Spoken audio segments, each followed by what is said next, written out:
2022년 1월을 시작하면서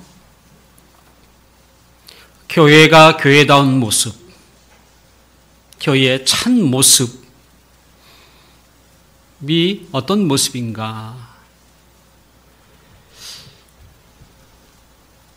이런 교회의 참 모습을 우리가 살피려고 시작하였을 때에 가장 큰 문제로 삼은 것이 교회의 세속화였습니다.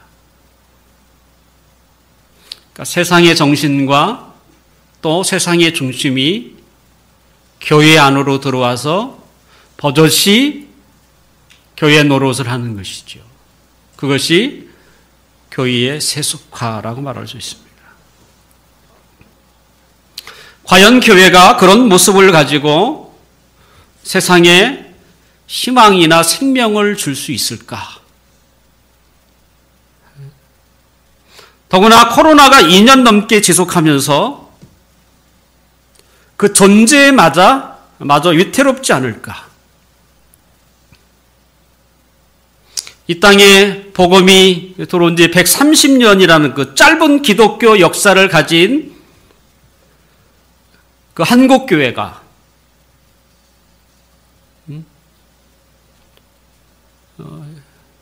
이 역사 속에 사라질지도 모른다고 하는 위기감을 가지고 출발을 했습니다. 아직도 지속되고 있는 이 코로나 상황이 한국교회에 스스로 자신을 점검할 수 있는, 성찰할 수 있는 기회가 지금 되고 있습니다. 하지만 그거 한 번만으로 교회가 정화될 수 있을까? 그렇지는 않을 것 같아요. 왜냐하면 교회의 세속화를 불러온 것이 어느 한순간에 만들어진 게 아니고 서서히 오랫동안 또 자신도 모르도 그렇게 자리를 굳게 잡았어요. 이제 교회 안에 뭐가 세상의 것인지 뭐가 교회의 것인지 분별이 안 될 만큼 오랜 시간 동안 우리도 모르게 자리를 잡았기 때문에 그게 어떻게 한순간에 다 없어지겠습니까? 여름에 불어오는 강력한 태풍이 눈에 보이지 않는 그 바다 밑에 있는 각종 쓰레기를 수면 위에 올려서 청소를 한다고 하지 않습니까? 하지만 아무리 강력한 태풍이 와도 바다 밑에 있는 모든 쓰레기를 다 치우지 못하는 것처럼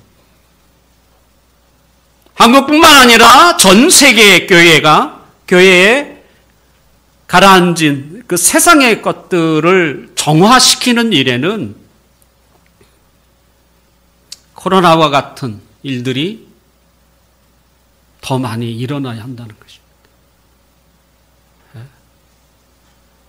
한마디로 정신을 못 차리는 거죠. 그 정도 갖고는.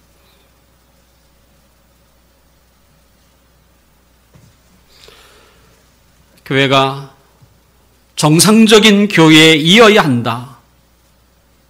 그리고 정상적인 교회의 모습은 어떤 모습을 가지고 있는가?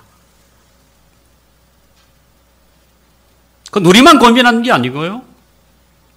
우리의 믿음의 선배들도 똑같이 그걸 고민했어요. 교회가 세속화되는 것을 바라보면서 이래서는 안 되겠다. 그러면 교회가 가지고 있어야 할 참 모습이 무엇인가?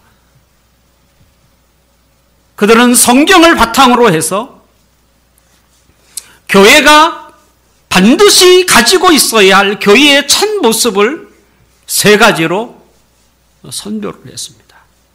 그것이 교회의 속성이라고 하는 것이죠.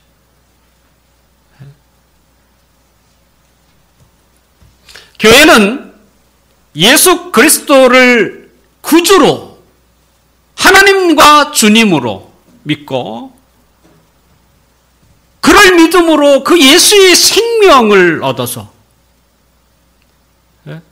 그 주님과 늘 유기적인 관계를 유지해 가는 것입니다. 주님이 없는 교회는 의미가 없죠. 사실 교회라고도 말할 수 없는 것이죠. 또한 교회는 하나님의 깊은 뜻을 위해서 세워진 것입니다. 그래서 하나님이 특별하게 구별하신 거예요. 그 많은 단체나 모임과는 다른 거룩한 곳, 구별된 곳이죠. 그리고 그 교회를 순결하게 하신 것입니다. 교회는 그런 곳이어야 한다는 것이죠. 또한 하나님이 이 세상에 그 세운 교회는 여러 개가 아니에요. 하나의 교회만을 세웠어요. 우리야 뭐 주뜻대로 교회, 뭐 가나안 교회, 소만 교회 이렇게 이름을 붙이긴 하지만 아마 서로 헷갈리지 않게 또 이렇게 구분하기 위해서 하지만 정확히 이 땅의 교회 그리고 전 세계의 교회는 하나입니다. 두 개일 수가 없어요. 하나예요. 그 교회 안에는 아담이 있고 아브라함도 있고 다윗이 있고 또 많은 선지자들도 다 그 안에 있고 베드로를 의시한 12사도들이 거기에 있고 또 사도 바울도 거기에 있고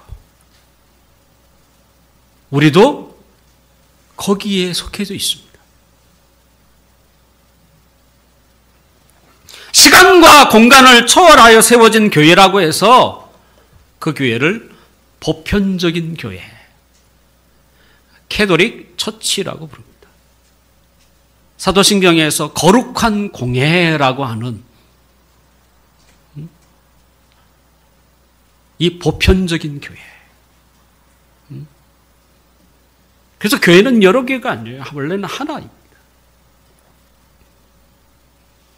교회는 예수 그리스도를 머리로 하여 그의 몸을 이루는 지체들로 이루어져 있죠. 예수님께서도 교회를 그리고 예수님과 우리와의 관계 또 교회를 이렇게 표현할 때에 포도나무와 가지라는 비유로 표현하기도 하고 바울 같은 경우에는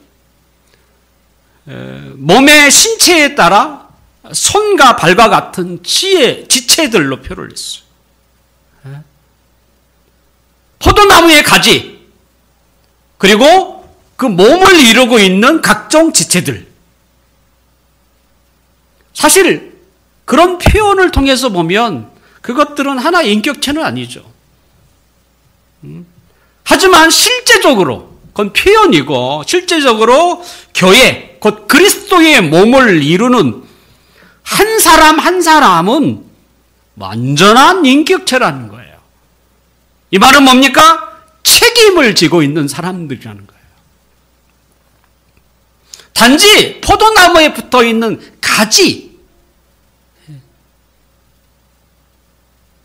가지가 아니고 하나의 온전한 인격체로 주님께 붙어 있는 그리고 마땅히 거기에는 뭐예요? 책임을 지고 있다는 거예요.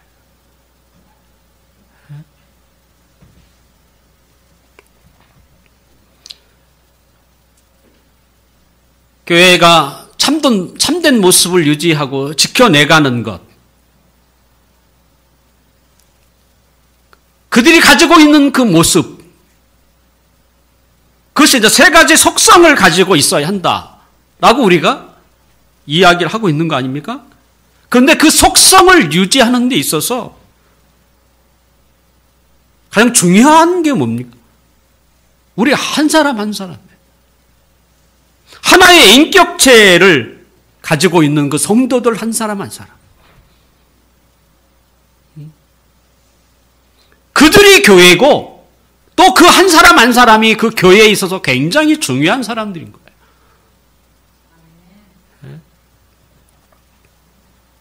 온전한 인격체를 가지고 있는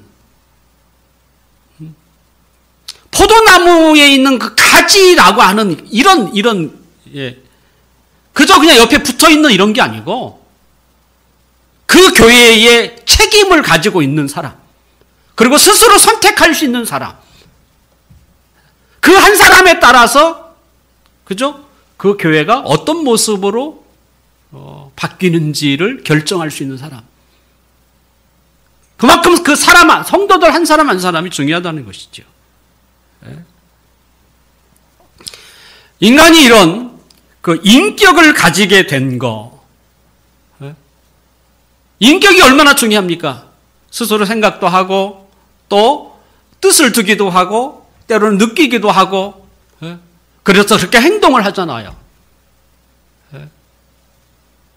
사람이 이런 인격을 가질 수 있는 것은 하나님의 형상대로 창조되었기 때문에 그렇습니다. 하나님이 만드신 것은 사람뿐만이 아니잖아요. 각종 동물이나 새나 뭐 미생물 할 것 없이 어떤 것들은 뭡니까? 정말 인간이 가지고 있는 그 인격처럼 비슷한 부분도 우리가 그들을 통해서 보기도 해요. 쟤는 좀 이렇게 동물이지만 뭐 생각하는 것 같다? 때로는, 인간처럼 뭐 느끼는 것 같다? 뭐 이런. 혹, 그와 같은 것을 우리가 본다고 할지라도 그런 동물들을 인격적이다 말하지 않습니다. 오직 사람만 인격적이다 이런 표현을 해요. 왜요? 하나님이 만드신 그 피조물 중에 사람만 하나님의 형상대로 창조되었거든. 그 하나님의 창조되었다고 하는 거기에는 뭐예요? 여러 가지의 의미가 있을 수 있지만 그 중에 하나가 인격이에요. 왜냐하면 하나님도 인격을 가지고 계시거든요. 신격이라고 하는 것이죠, 사실은. 하나님도 생각하시고 하나님도 뜻을 두고 행하시고 하나님도 느끼시거든요. 그러므로 사람이 가지고 있는 그 인격의 그 원형, 그 뿌리, 진짜 모습은 우리에게 있는 게 아니에요. 하나님께 있습니다. 정말 참 인격을 가진 바른 사람이라고 하는 참 사람. 도대체 참 사람은 무엇일까? 우리는 이미 죄 때문에 그것이 많이 어떻게 됐어요? 오염이 됐어요. 그래서 인격에도 손상을 입은 거죠, 사실은. 그러면 우리의 인격이 온전한 인격, 정말 바른 인격, 또 그 인격을 가진 사람들이 모여있는 게 교회잖아요. 그걸 찾아야 하잖아요. 그럼 어디서 찾아야 합니까? 하나님으로부터 찾아야 하는 거예요. 왜? 그분은 인격의 원형이었기 때문에.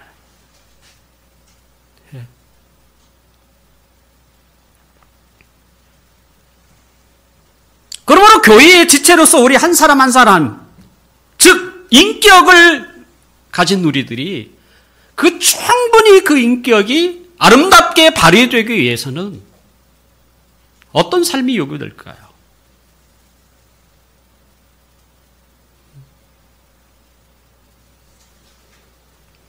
오늘 보면 16절 함께 봅시다. 16절 함께 읽읍시다. 시작. 내가 이르노니 너희는 성령을 따라 행하라. 그리하면 육체의 욕심을 이루지 아니하리라.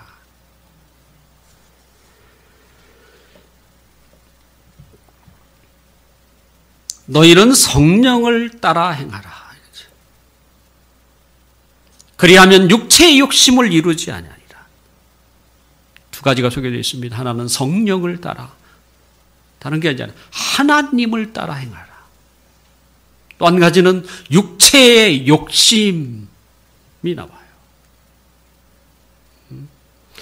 하나님은 죄로 말미암아 죽은 우리를 예수 그리스도의 피로 새 사람으로 우리를 만드셨어요. 아예 그 존재가 다른 존재로 만드신 거예요. 왜? 이미 우리는 죽었잖아요. 죽지 않은 사람 도중에 기절해서 깬 게 아니에요. 죄로 말미암아 이미 죽은 거예요. 죽은 자와 같은 우리를 예수 그리스도의 생명을 불어넣어서 다시 어떻게 새 사람을 만든 거예요. 새 사람.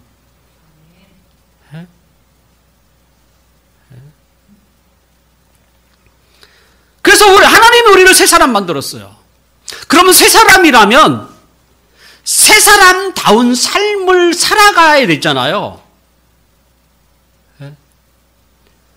새 사람 새로운 피조물로서의 그 삶을 살아가는데 결정적으로 중요한 게 뭐겠어요? 하나님이죠, 하나님.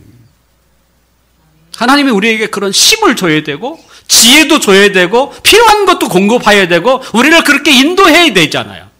사람만 새 사람 만들어 놓고 네가 알아서 해 이런 게 아니에요. 하나님은 내가 이제 예수 그리스도로 말미암아 너를 새 사람 만들었으니까 내가 새 사람으로 너를 이렇게 만들어 갈 거야. 그래서 하나님께서 우리에게 준 게 성령님인 거예요. 성령님을 우리 안에 거하게 하셨어요. 멀리 있게 아니라 우리 가장 가까이 우리 안에 아예 살게 하셨어요. 성령님을. 그래서 언제든지 그죠? 우리를 이끌어 가시도록. 그래서 우리가 어디로 갈지 몰라 헤매지 않게 우리를 새 사람의 길로 걸어가도록 아예 우리 안에 들어오셨어요. 그래서 우리를 인도하세요. 그리고 우리가 가다가 부족하고 넘어지고 또 필요한 것이 있으면 그 성령님이 우리로 하여금 어떻게 공급해 주시고 그분은 시작하신 일을 끝까지 완수하게 하세요. 도중에 포기하시고 그렇지 않았어요. 그 성령님은 아주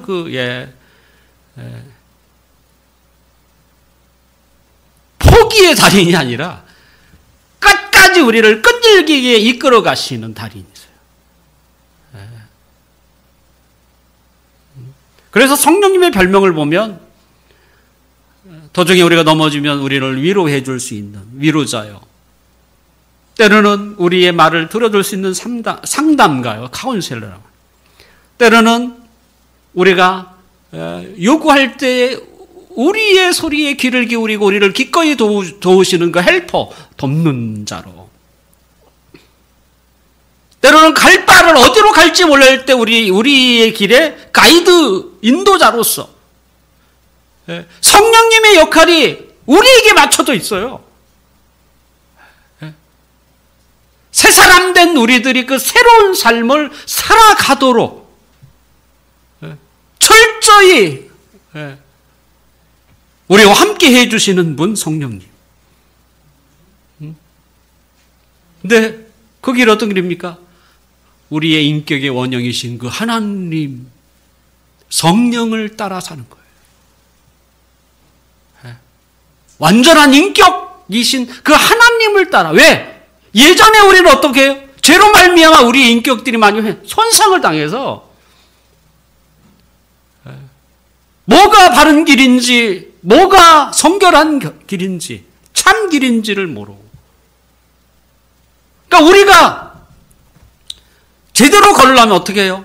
성령에 민감한 거죠. 성령에 따라. 그분이 우리 안에 주셨기, 그분을 따라. 그분이 공급하시는 대로 그 길을 걸어갈 때에 우리가 거룩한 삶을 사는 것이죠. 오늘 보면 18절에도 똑같은 구절로 얘기해요. 너희가 만일 성령의 인도하시는 바가 되면 율법 아래에 있지 아니하리라. 여기는 성령의 인도하심이라고 되어 있습니다. 성령이 어떻게 우리를 인도하십니까? 성령님은 우리를 말씀을 통해서 이끌어 주세요. 그래서 성경은 진리의 성령님, 진리로 우리를 이끌어 가신다라고 성령님을 이야기하고 있습니다. 그래서 우리가 설교를 듣거나 때로는 성경을 읽을 때에 감동을 주시는 분은 성령님이세요. 성령님은 몽롱한 꿈이나 환상으로 우리를 이끌지 않습니다. 진리의 말씀으로 우리를 인도하세요. 우리가 성령님의 인도를 받고 그를 따라야 하는 그 이유가 어디에 있겠습니까? 그것은 육체의 욕심을 따라 살지 않기 위해서요. 바울은 이걸 옛사람이라고 그랬어요. 육체의 욕심을 따라 살아가는 그 옛사람. 우리가 예수님을 믿기 전에 우리를 이끌었던 게 뭐예요? 우리가 예수 믿기 전에 그때도 우리는 어떻게 생각했잖아요. 그때도 우리는 뜻을 두고 살았잖아요. 근데 과연 우리가 무엇을 바라보고 무엇이 우리를 이끌어 갔을까?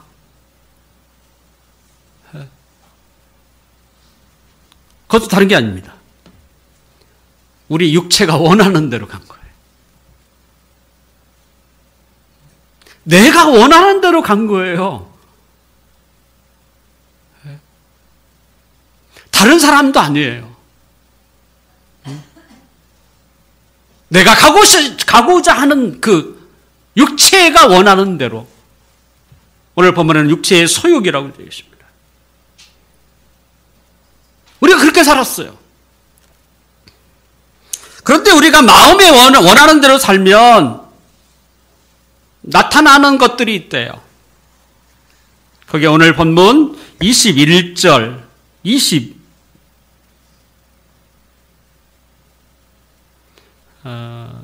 19절 그리고 20절, 21절에 되어 있습니다.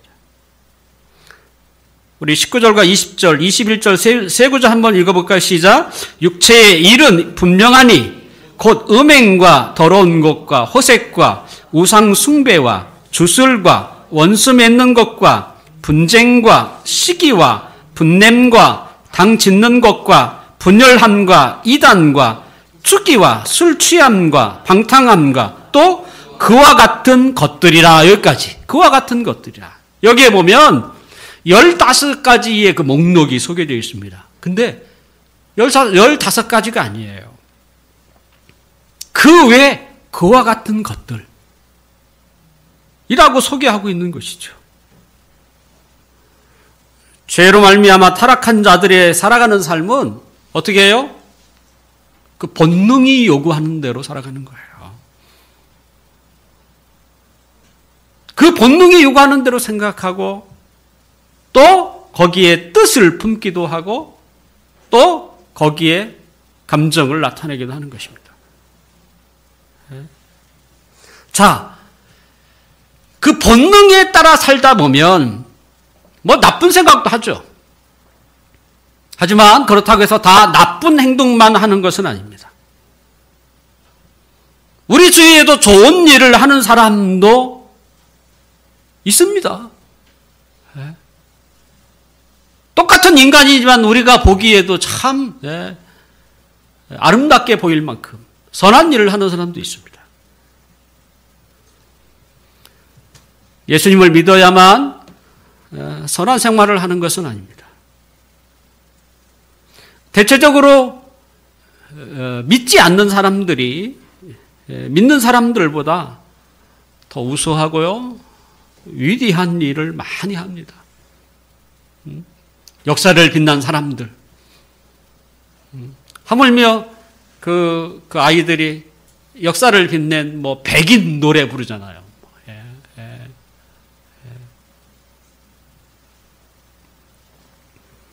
거기에 신자가 몇 명이나 되겠습니까?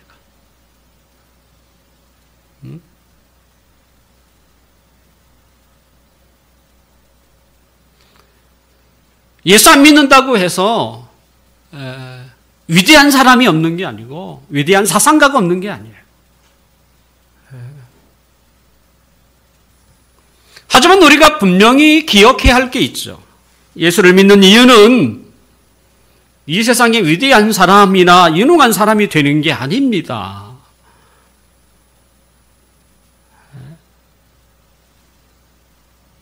또한 예수님을 믿는다고 해서 하루아침에 위대한 사람이 되지도 않습니다. 역사에 선한 영향력을 미쳤던 그 위대한 사람들을 보면 그들은 다른 사람과 달랐어요. 그게 한순간에 이루어지지 않잖아요. 오랜 수고가 있었고 노력이 있었고 시련도 있었고 때로는 많은 훈련도 필요했어요. 위대한 사람은 예수를 믿고 믿지 않고에 달려있는 게 아니에요.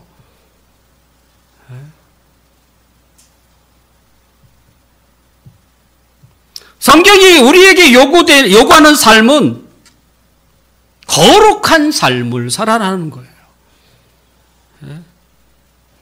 그러니까 위대한 어떤 사람이 되라는 게 아니에요. 근데 교회가 얼마나 오랫동안 세상에 영향력을 미치는 위대한 사람이 되어야 되지 않습니까? 이렇게 얼마나 외쳐왔습니까?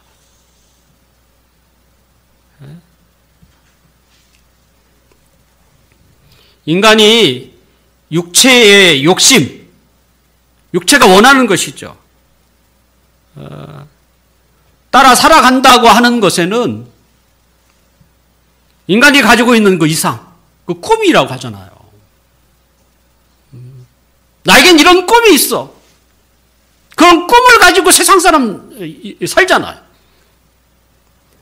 어디 그것뿐입니까? 그들이 가지고 있는 의도 있어요. 또 그들이 가지고 있는 그죠, 어떻게 살아가야 하는 그 인생의 표준도 그들은 가지고 있습니다. 그게 나쁜 건가요? 아닙니다. 하지만 그런 삶은 거룩한 영적인 삶은 아니에요.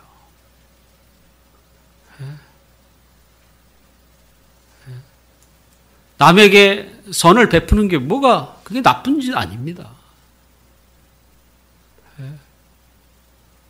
하지만 그게 거룩한 생활은 아니에요.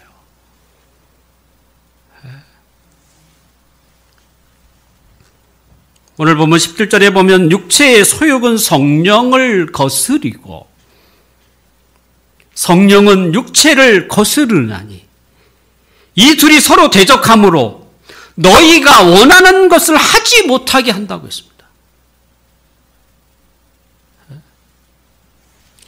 그러니까 예수 믿는 사람은요, 두 가지가 공존해 있어요.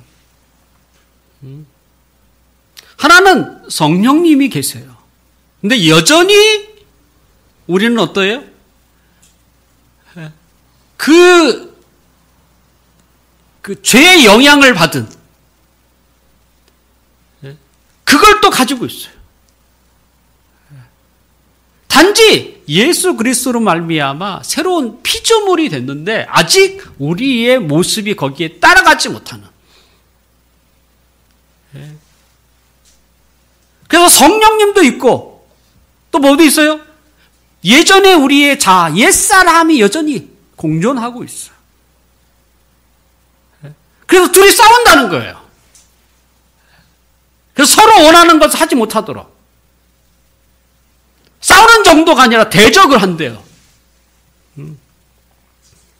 설령 인간의 삶이 이 사회를 빛나게 할지라도 다 단지 그것이 육체가 원하는 것이다. 그 사람의 삶이 이 세상을 이롭게 해요. 선한 영향력을 미쳐요. 많은 사람들에게 귀감이 돼요. 하지만 그것이 단지 육체가 원하는 것이었다면, 그러면 성령님이 그것을 어떻게 해요? 거부하세요.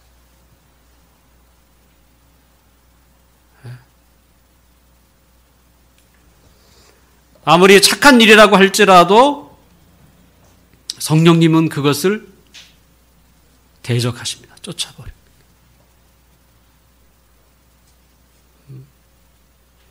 많은 사람들이 잘못 생각하고 있는 것 같아요. 예수 믿고 착한 사람이 되자. 그건 예수님 안 믿어도 할 수 있어요.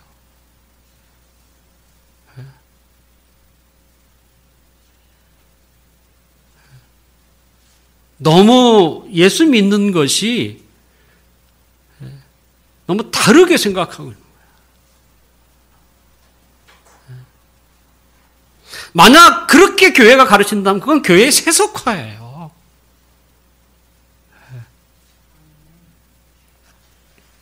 도리어 제가 이런 이야기하면 이게 이상하게 느껴지는,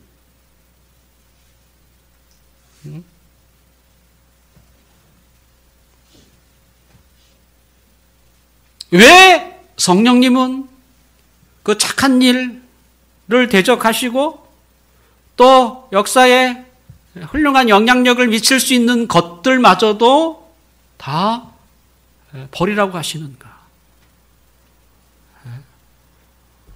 그것은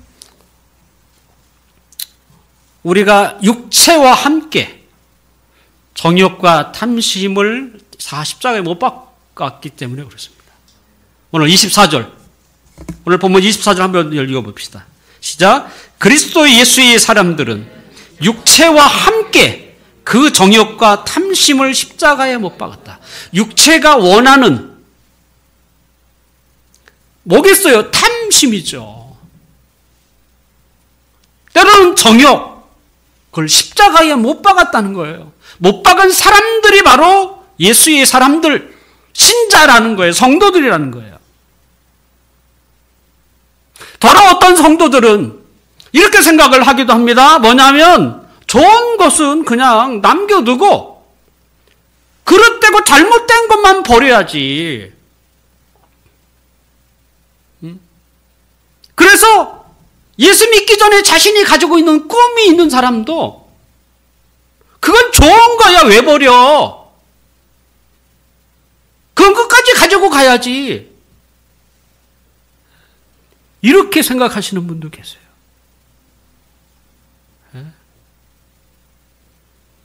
하지만 성령님은 우리에게 좋은 것이라고 할지라도 포기하라고 하십니다.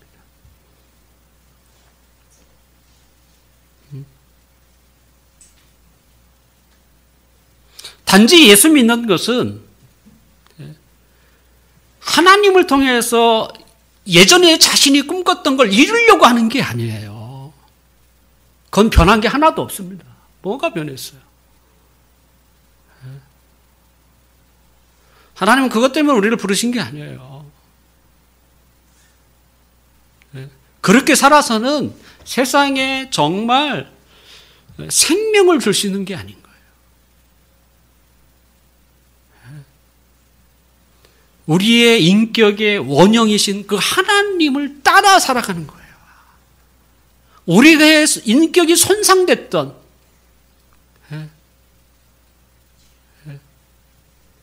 그런 부분을 찾으려면, 그걸 회복하려면 어떻게? 하나님을 따라 그분이 인도하시는 대로 살아가는 거예요. 그게 거룩한 삶이고 그것이 영적인 삶이에요.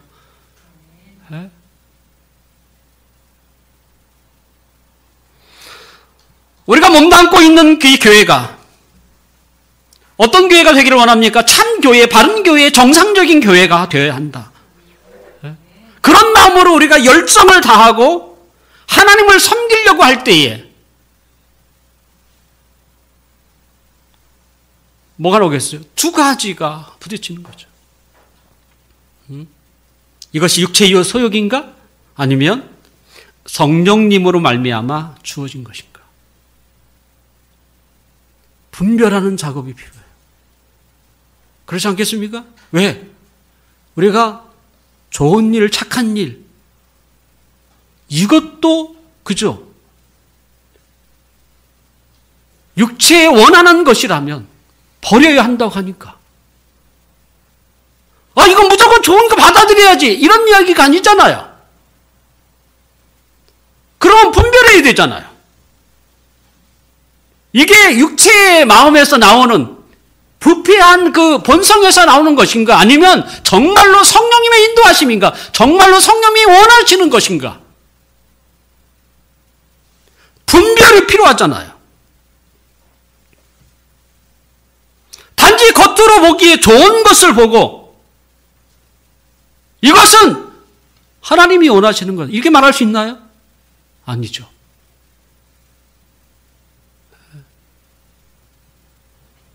만약에 그렇게 생각한다면 그건 교회의 세속화예요. 겉으로 화려하게 보이는 그 교회 건물, 수많은 성도들이 오가고 있는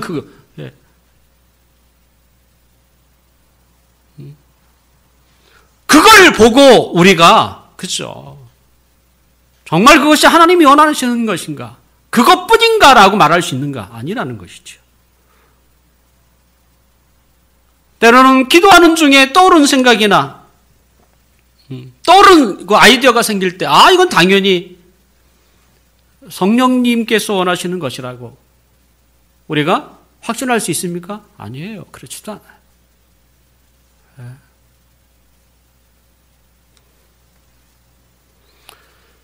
우리에게 육체의 소욕인지 때로는 성령님의 소원인지를 알기 위해서는 하나님의 말씀으로 분별해야 합니다. 단지 좋기 때문이 아니에요. 그렇지 않습니다. 그러면 어떻게 알 수 있을까? 어떻게 알 수 있을까요? 성경에서는 나무를 알려면 열매를 보아야 한다고 얘기합니다.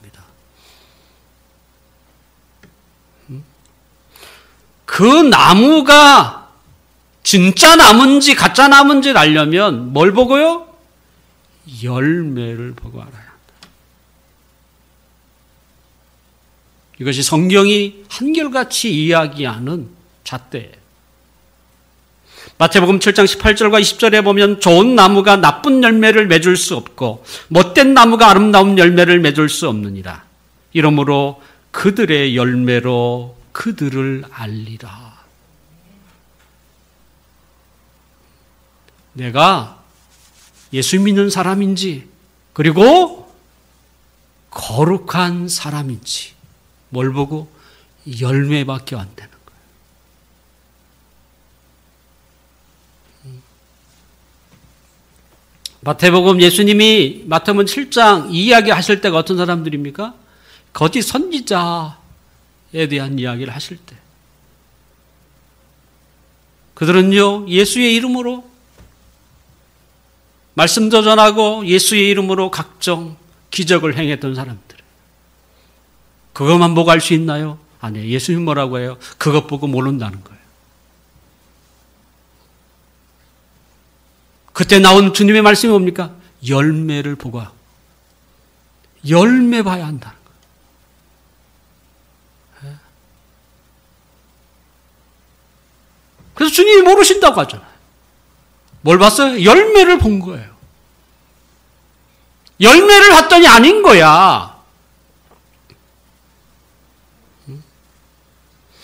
여기서 열매라는 것을 우리가 생각할 때에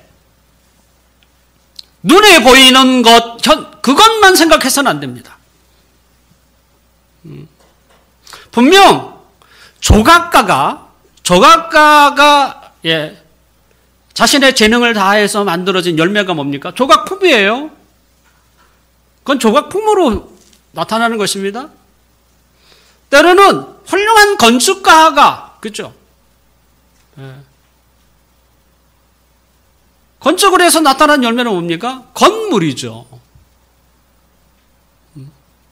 그건 눈에 보이는 것입니다. 하지만 일명 정말 성숙한 사람, 많은 수련을 쌓아서 성숙한 사람,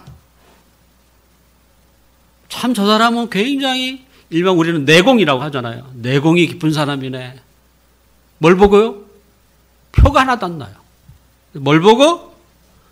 그에게 위기가 처해올 때 그 중심이 흔들리지 않는 거야.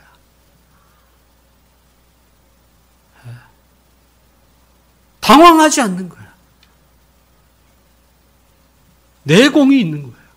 아, 그것이 그 사람에게 뭐예요? 열매예요.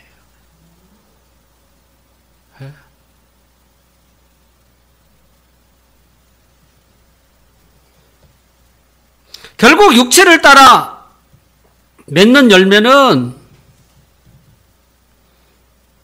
눈에 보이는 어떤 행동뿐만 아니라 또 마음도 있다 라고 말할 수 있는 것이죠. 자, 그렇다면 성경이 이야기하는 열매는 어떤 열매입니까?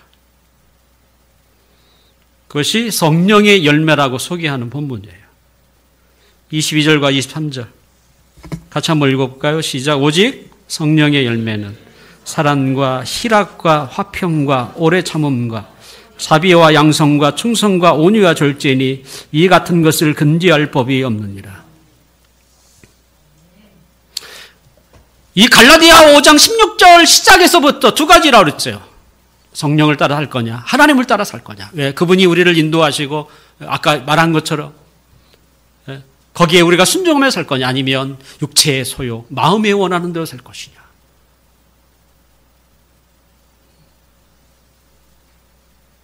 성령을 따라 살면 열매를 맺는다는 거예요. 어떤 열매냐? 여기에 보면 9가지. 한데 이 9가지는요, 성령의 9가지 열매가 아니에요. 이 열매는 성령의 하나의 열매예요. 성령의 9가지 열매 아닙니다. 하나의 열매예요.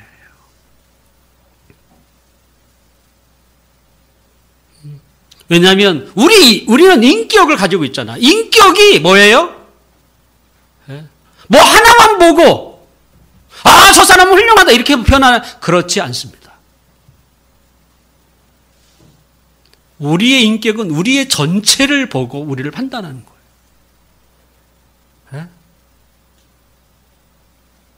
전체를 보고 판단하는 거예요. 왜? 그것은 나기 때문에. 나는 뭐예요? 하나예요. 성령의 열매도 그런 것입니다. 우리가 사과라고 하는 열매를 먹다 보면 무슨 맛이 나요? 단맛도 나고 신맛도 납니다. 그리고 여러 가지 맛이 함께 거기에 느끼게 돼요. 마찬가지로 성령의 열매도 그 9가지가 동시에 나오는 거예요.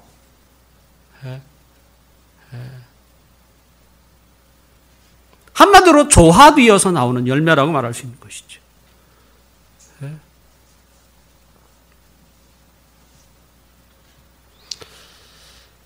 종종 그 스토커라고 하죠. 쫓아다니는 사람. 스토커들이 어떤 명분으로 나는 저 여자 위에는 내가 다른 사람을 사랑할 수 없어. 차라리 사랑하지도 않으면 내가 확 죽어버릴 거야. 뭐 이런. 오직 그냥 그 한 여자만. 이러는 거 아닙니까? 그 사랑이 얼마나 위대합니까? 다른 사람은 보지도 않고 오직 한 사람만 꽂혀갖고.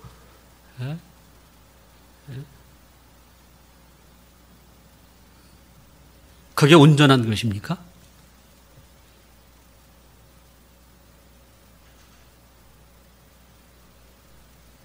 성령의 9가지 열매 중에 사랑만이 강하게 나타난다면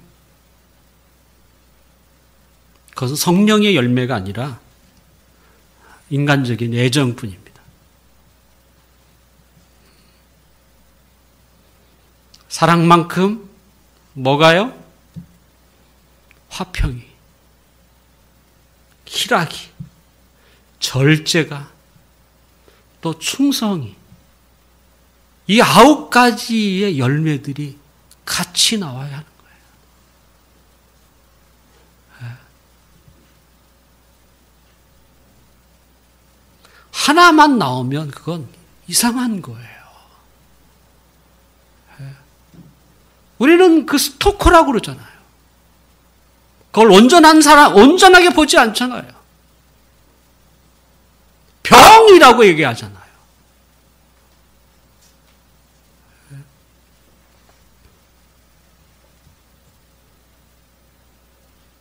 이 성령의 9가지라고 하는 이 여러 가지 그 맛이 나야 돼요. 그것이 진짜 그 사람의 모습. 그리고 그것이 그 사람의 지금의 현재의 수준인 거예요.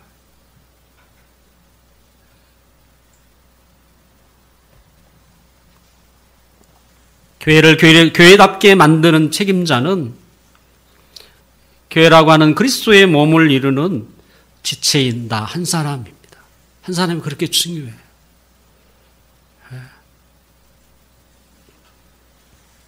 그들이 거룩한 생활, 그 성령을 따라, 성령의 인도함을 따라 살 때에 그들은 성도, 거룩한 사람이 되는 것입니다.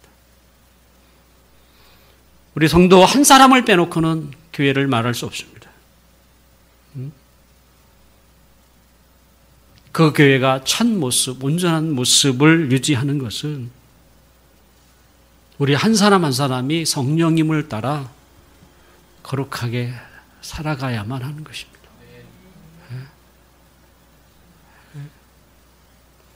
그것이 교회의 모습이고 그것이 교회의 열매입니다.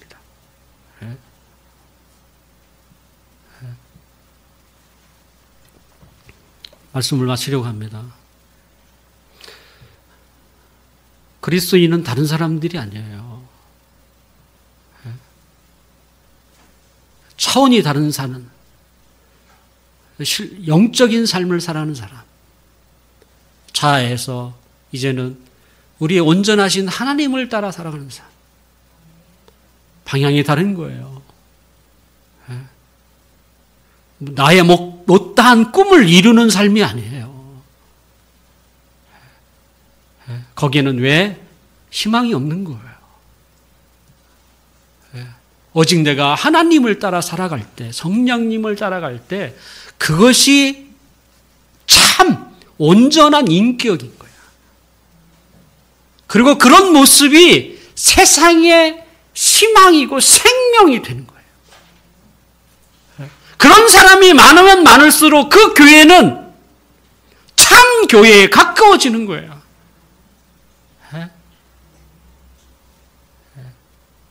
그러므로 철저히 자아를 죽이는 거죠. 십자가에 못 박는 일이죠. 그리고 하나님이 기뻐하시는 그분의 말씀 따라 살아갑니다. 근데 그 삶은 주님이 뭐라고 하십니까? 풍성하다고 했어요. 그걸 믿지 못하는 거예요, 우리가. 내가 저길 가면 다 내 삶은 하나도 없어진 것 같고 손해보는 것 같고 왜 하나님은 나보고 저 길을 걸어가라고 하느냐? 아니에요. 그 삶이 하나님은 우리에게 최고로 복된 길이다. 그것만이 내가 살 뿐만 아니라 많은 사람들에게 생명을 주는 길이다. 영광스러운 길이다. 그걸 아시기에 우리를 그리로 인도하시는 거예요. 바라옵기는 한 달 동안 우리가 5번을 통해서 교회의 첫 모습이 무엇인가를 살펴보았는데 주 뜻대로 교회가 그런 모습인 것을 우리가 끊임없이 새겨서 그 모습을 잘 유지함으로 누가 와도 또 이 지역과 시대 앞에 사람을 세워가는 교회, 그 표에 맞는 교회가 되기를 주님의 이름으로 축원합니다. 기도하겠습니다. 아버지 하나님.